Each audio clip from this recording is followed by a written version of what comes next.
I'm Dorinda Monique Klink, and this is my YouTube channel, Get Your Money Right, where we talk about money, mindset, and mayhem that blocks you from reaching your full financial potential. Today, I want to talk about the chase, the paper chase. And so on today's Tuesday Tea, Money Never Wins, Fulfillment Never Loses, I want to talk about how chasing money will always really kind of keep you behind the eight ball, never really catching up. When it comes to finances, we have to really be strategic in how we reach for our money, so to speak. You know, oftentimes we have this hustle and grind mentality, and some of you may have heard me talk about it before, but when you're hustling, you basically are running around like a chicken with your head cut off with no strategic plan in place. You're just running, you know, you're hustling and bustling like a cold winter night, Christmas Eve. And then, of course, when you're grinding, you know, if we look at what a grinder does, it actually grinds metal so that it sharpens. But as it's sharpening, the grinder itself is being worn down. The edge, it becomes dull and it tires and it no longer works to its highest capability because it now needs to be refreshed. And so when we're hustling and grinding and chasing, we never seem to ever meet the financial goal that we were hoping for because a real true goal was never ever set. So in reality, we're constantly running around in circles, such as like a hamster in a wheel, never really getting to our final destination because we have not yet defined what that destination is. I strongly believe that when it comes to fulfilling our money dreams, we really have to kind of look deep inside and ask ourselves what keeps us up at night. Why are we doing the things that we're doing?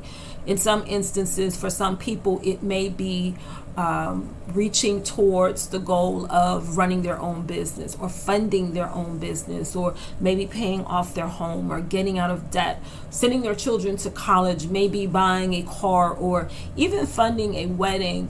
But whatever the goal is, we have to take a moment to really kind of evaluate where we already are and create a blueprint, a groundwork to get to where we want to be. And we have to really define what that is. You know, for instance, I sit with people all the time. When I ask them, you know, well, what are your money goals? They'll say, well, I want to make six figures. Well, you know, $100,000 is six figures. However, in today's economy, $100,000 is not really enough, and it definitely isn't enough to support a household of four.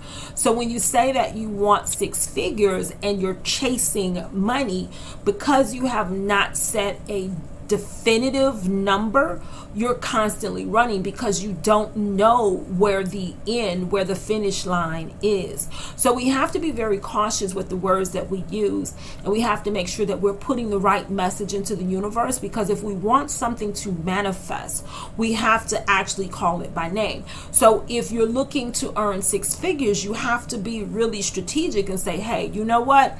Here's my current financial situation, and here's where I want to be.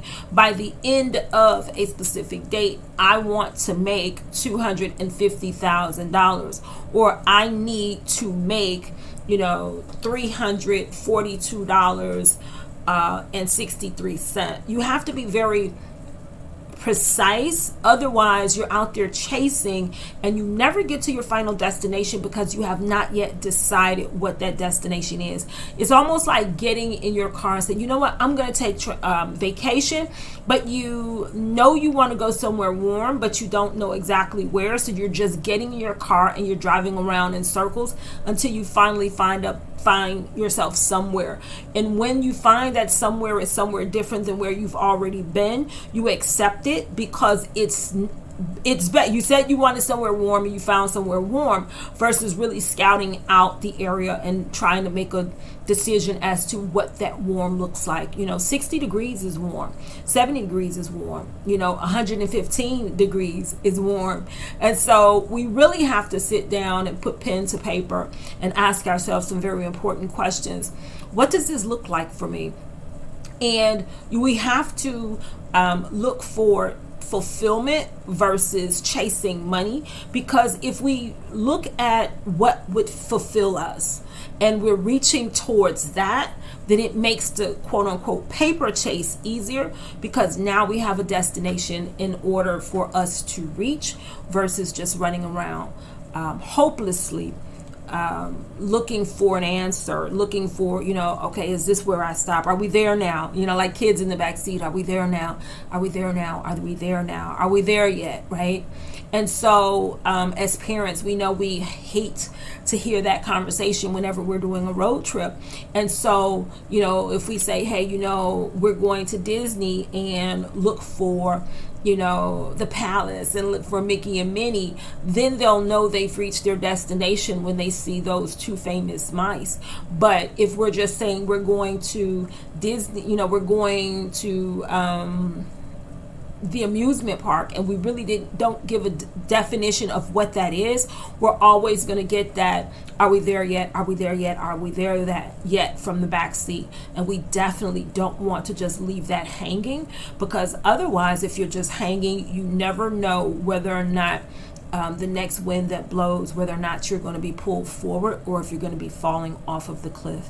So let's stop chasing money, because at the end of the day, money never wins and fulfillment never loses. Take care.